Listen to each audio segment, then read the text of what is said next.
Borska zdravstvena mafija. Pljačka naroda pod plaštom bele mantije i stovarišta. Kako su doktorka Radosavljević i Petar Živković privatizovali pluća borskih radnika. Dok se građani Bora guše u sumporu, lokalni moćnici se guše u parama.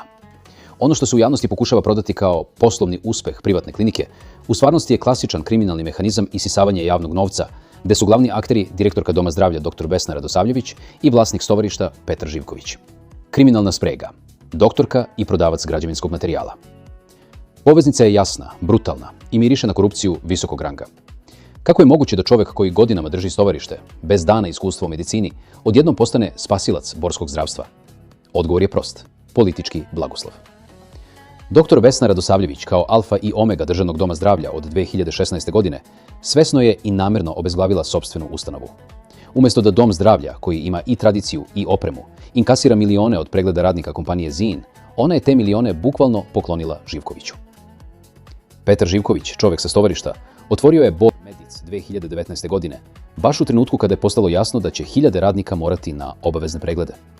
Ovo nije koincidencija, ovo je dogovorena pljačka. Milioni izvučeni iz džepova građana. Ovo nije samo poslovni aranžman, ovo je otimačina. Matematika pljačke. Preko 5000 radnika, 2 puta godišnje, po 6000 dinara. To je preko 60 miliona dinara godišnje koji su trebali da završe u državnoj kasi za nove skenere, lekove i popravku oronulih bolnica. Umjesto toga, taj novac završava u privatnim džepovima dvojica Radosavljević-Živković.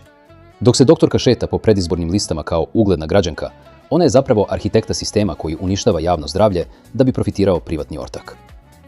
Maska je spala. Politički reket nad radnicima.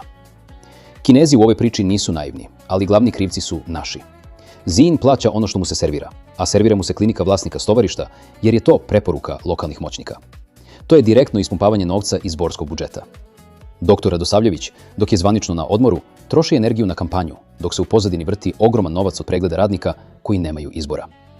Oni su prinuđeni da idu kod Živkovića, jer je Radosavljevićeva osigurala da Dom zdravlja postane nesposoban da im parira.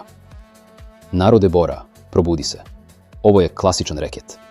Vaše zdravstveno osiguranje koje plaćate svakog meseca služi samo kao paravan, dok se stvarni profit deli između direktorke i biznismena sa stovarišta. Pitanja za tužilaštvo, koja se niko ne usuđuje da postavi. Na osnovu kojih zasluga je prodavac građevinskog materijala Petar Živković postao vlasnik klinike koja drži monopol nad hiljadama radnika? Koliko je puta dr. Vesna Radosavljević odbila da unapredi kapacitete Doma zdravlja kako bi Bor Medic postao jedina opcija? Gde završava procenat od onih 60 miliona dinara godišnje? Ovo nije zdravstvo. Ovo je privatni feud maskiran u bele mantije.